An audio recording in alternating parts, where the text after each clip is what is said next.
Hello everyone, this is Carl Shiflett, and this short video is on the new design time features of the grid control for both WPF and Silverlight.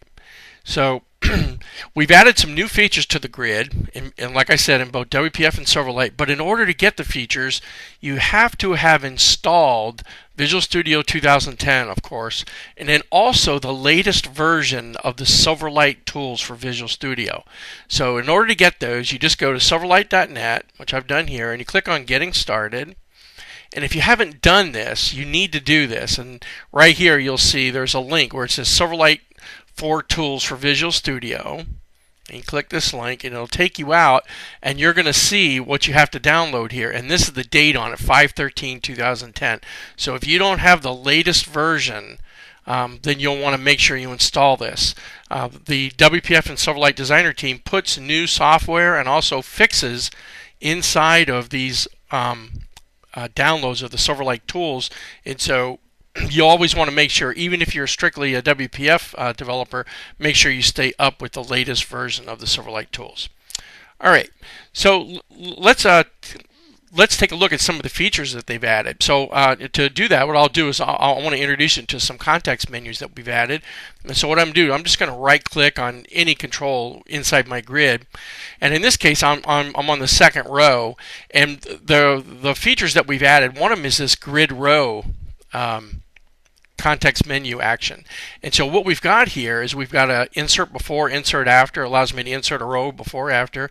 I can take the current row, move it up or down, or I can go ahead and delete the current row. All right, and we've done the same thing for the column: insert before, after, delete.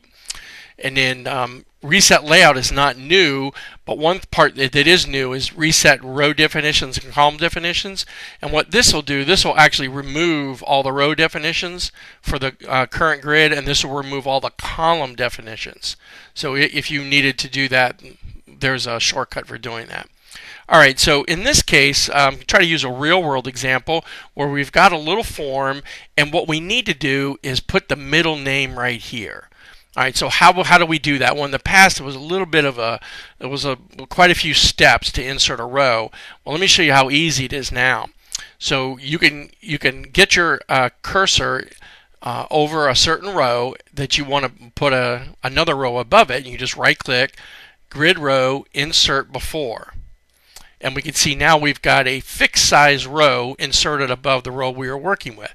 So now here's what we're going to do. We're going to go ahead and we're going to draw ourselves a label, and we won't worry about the size right now because that'll all get sorted out in just a minute. And then we'll go ahead and we'll draw ourselves our text box. Alright, so now what I want to do is I want to go ahead and click on my label and my text box, and I want to right click on them and set reset layout all.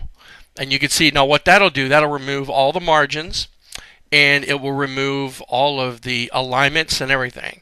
So now my row is fixed size. See how that 29 right there, in fact what I can do is kind of just zoom in to kind of give you a little bit more of a picture. See how right here I've got this 29?